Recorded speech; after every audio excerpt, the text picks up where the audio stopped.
अस्सलाम वालेकुम दोस्तों। ये नावल अगर तुम साथ हो की किस्त नंबर 4 है। अगर आपने अभी तक पिछली 3 किस्तें नहीं देखी तो आपको डिस्क्रिप्शन में प्लेलिस्ट का लिंक मिल जाएगा, आप वहां जाकर देख सकते हैं। क्या है मुआरिज, क्यों आवाज़ें दे रही हो? वो कमरे में आई और उससे पूछने लगी। शुक्र है तुम आ गई यार सज्जल, ये पकड़ो स्ट्रेटनर और जल्दी से मेरे पीछे वाले बाल स्ट्रेट कर दो। थोड़े से ही हैं, बाकी के मैंने कर लिए हैं। उसे देखते ही वो मिन्नत तलब लहजे में बोली, लगता है आए दिन बाल स्ट्रेट करके तुम्हें अपने बाल ख़राब करने का ज़्यादा ही शौक़ है। और ये बताओ कि अब क्या ज़रूरत पड़ गई बाल स्ट्रेट करने की? सज्जल ने उसके बाल स्ट्रेट करते हुए पूछा, तुम भूल गई क्या, कल यूनिवर्सिटी में फंक्शन है और अभी तो मुझे फेशियल भी करना है, इसलिए तुम जल्दी हाथ चलाओ। मुआरिज ने उसे कल के फंक्शन का बताया जिसे वो वाकई में भूली बैठी थी। ओफो सज्जल, क्या कर रही हो? जलाओ तो नहीं, दूर रख कर करो। मुआरिज ने सी की आवाज़ निकालते हुए अपनी गर्दन पर हाथ रखा। खुद ही तो कह रही हो जल्दी हाथ चलाओ, सज्जल ने मासूमियत से जवाब दिया। अच्छा चलो छोड़ो तुम इसे और जाकर अपनी तैयारी करो, मुआरिज ने स्ट्रेटनर उसके हाथ से लेते हुए कहा। कौन सी तैयारी? उसको समझ ना आई। क्या मतलब कौन सी तैयारी? कल जाना नहीं है? तुम्हें कौन से कपड़े पहनने हैं, निकालो जाके। मैं नहीं जा रही मुआरिज, तुम अकेली ही चली जाना। मुझे कोई शौक नहीं है फजूल में तैयार होकर यूनिवर्सिटी में घूमने का। वो जाकर बेड पर बैठ गई और बेड पर पड़ी अनम की किताब उठाकर उसके वर्क गिरदारने लगी। तुम तो हमेशा इनकार ही करना। खैर तुमने नहीं जाना तो ना सही, मगर मुझे तो बताओ ये ड्रेस कैसा रहेगा कल के लिए?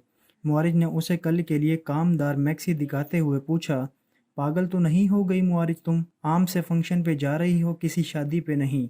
उसने इतना कामदार और वजनी ड्रेस देखते हुए कहा। तुम जो भी कहो, मगर मैं तो यही पहन के जाऊंगी और अब मैं इसे प्रेस करने जा रही हूँ।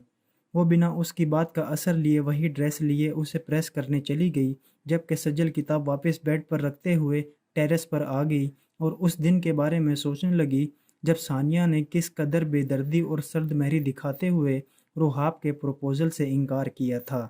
सानिया कानों में हैंड फ्री लगाए बेड की बैग से टेक लगाकर गाने सुनने में मगन थी जब रुहाब उसके कमरे में आया और उसके कानों से हैंड फ्री खींचकर बेड पर फेंकी।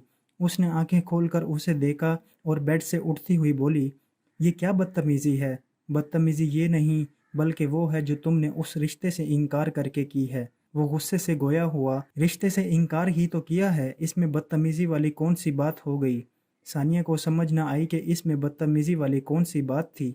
अच्छा तो जो मामा से कहा कि अपने लाडले से पूछ लें कि वो किसी और लड़की पर तो नहीं मरता, ये ना हो कि कहीं ज़बरदस्ती उसकी शादी मुझसे करवा दें और बाद में मेरी ज़िंदगी अजाब बन जाए। रुहाब ने उसकी की गई बातें उसी को बताईं, जबकि तुम अच्छी तरह से जानती हो कि मैं सिर्फ तुमसे मोहब्बत करता हूँ। हाँ तो ठीक ही तो कहा था मैंने, जिस लड़के के पीछे हर वक्त लड़कियों का ही हजूम लगा रहे, उस लड़के से शादी के लिए तो मैं बिल्कुल भी राज़ी नहीं हो सकती। वो लहजे में बेहिसी लिए हुए थी। मैं नहीं मानता सानी कि सिर्फ इस वजह से तुमने इनकार किया है, वजह कुछ और है, प्लीज़ बताओ। रुहाब का दिल इस वजह को मानने से इनकारी हुआ। देखो रुहाब, तुम पर तो हज़ारों लड़कियां मरती हैं, इसलिए बेहतर है कि तुम उन्हीं में से किसी एक का हाथ थाम लो और मेरी जान छोड़ो, क्योंकि मेरा इनकार तो अब इकरार में बदलने से रहा। बिना वजह बताए वो लापरवाही से कहती हुई बाहर जाने लगी जब रुहाब ने झटका देते हुए उसे सामने किया और उसे दोनों बाजुओं से ज़ोर से पकड़ लिया। उफ, क्या कर रहे हो, छोड़ो मुझे। सानिया ने उसकी मजबूत गिरफ्त से निकलने की नाकाम कोशिश की। यही कहा ना तुमने कि जो हज़ारों लड़कियां मुझ पे मरती हैं उनमें से किसी एक का हाथ थाम लो। अगर उन हज़ारों में से एक भी तुम होती तो कब का तुम्हें अपना चुका होता। वो एक एक लफ्ज़ पर जोर देता हुआ बोला। यही तो बात है मिस्टर रुहाब कि मैं उन लड़कियों में कभी शामिल नहीं होना चाहती जो सिर्फ तुम्हारे ओहदे पर मरती हैं। उन्हें तुमसे कोई गर्ज नहीं, लेकिन मुझे तो तुम्हारे ओहदे और तुमसे दोनों से कोई गर्ज नहीं, क्योंकि मैंने अपना जीवन साथ चुन लिया है जो कि हर लिहाज से तुमसे लाख दर्जे बेहतर है। सानिया ने होठों पर मुस्कुराहट लिए उस पर तंज किया। क्या कहा तुमने? जीवन साथ? किसकी बात कर रही हो तुम? ज़ारून की।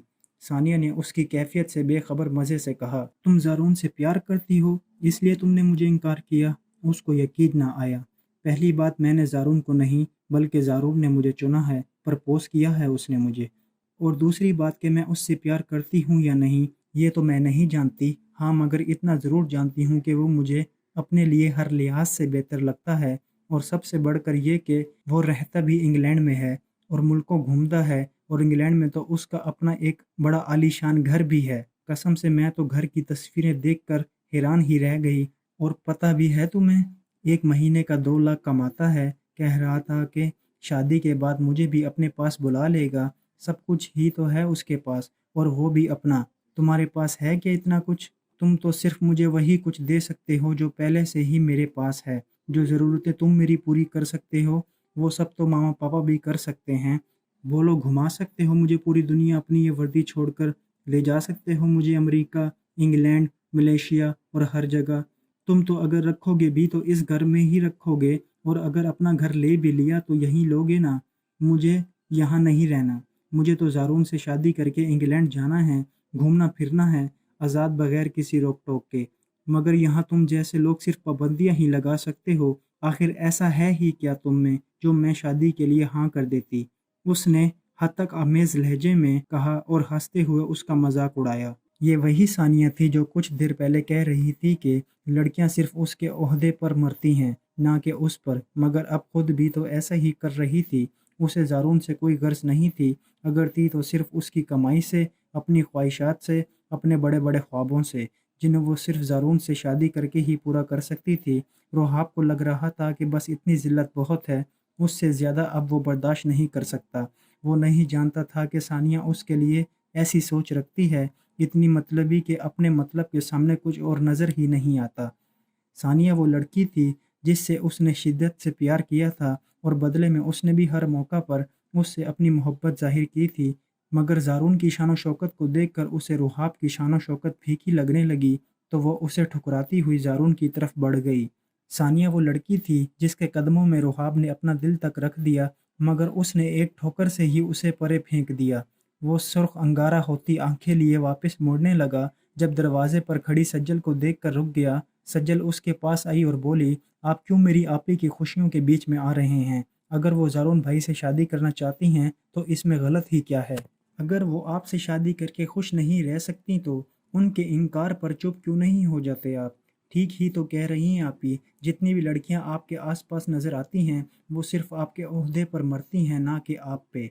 सज्जल, तुम बीच में मत बोलो, मैं बात कर चुकी हूँ, और ये मेरे इनकार पर चुप बैठे या ना बैठे, मगर मैं ज़ारून से शादी करने का फ़ैसला कर चुकी हूँ, और अब इससे 1 इंच भी पीछे नहीं हटने वाली। सानिया उसको चुप करवाती उसे अपने साथ लिए कमरे से बाहर निकल गई, जबकि रुहाब सानिया और सज्जल की बातों पर पैचो-ताप खाता, तन-फन करता घर से ही बाहर निकल गया। और बस उस दिन से लेकर आज तक रुहाब ने सज्जल से सीधे मुँह बात तक नहीं की। उस वक्त तो जो दिल में आया सानिया की हिमायत में उसने कह तो दिया, मगर अब उसे एहसास हो रहा था कि उसे वो सब बातें नहीं कहनी चाहिए थीं, क्योंकि रुहाब गलत नहीं था, और ना ही वो सानिया की खुशियों के बीच में आ रहा था। अगर कसूर था तो सानिया का था, क्योंकि उसने सिर्फ इनकार ही नहीं किया था, बल्कि उसके साथ साथ उसकी तजलील भी कर डाली थी, जिसका हकदार वो बिल्कुल भी नहीं था। बहुत दफ़ा उसके दिल में ख्याल आया कि वो जाकर रुहाब से अपनी उन बातों की माफ़ी मांग ले, मगर डरती थी कि रुहाब ज़रूर उसे डांट देगा, क्योंकि वो उस दिन का भूल कर भी जिक्र नहीं करना चाहता था, चाहे खुद उसे वो एक दिन भी भूला ना हो। ये बात सिर्फ इन तीनों के बीच की थी। ये बात इन दोनों के अलावा सिर्फ सज्जल ही जानती थी कि रुहाब किसी से बहुत प्यार करता है, और वो कोई और नहीं बल्कि सानिया है। और ये कि सानिया ने आखिर रुहाब के रिश्ते से इनकार क्यों किया। घर में सब ये जानते थे कि सानिया का रिश्ता शहला ने मांगा था, मगर कोई ये नहीं जानता था कि रुहाब की अपनी भी ये दिली ख्वाहिश थी, वरना सबको समझ आ जाती कि वो शादी के लिए राज़ी क्यों नहीं होता। सब ये जानते थे कि सानिया ने इनकार इस वजह से किया क्योंकि ज़ारून उससे शादी करना चाहता था, और सानिया को भी उससे शादी पर कोई इतराज़ ना था, मगर कोई ये नहीं जानता था कि रुहाब से शादी पर आखिर क्यों इतराज़ था।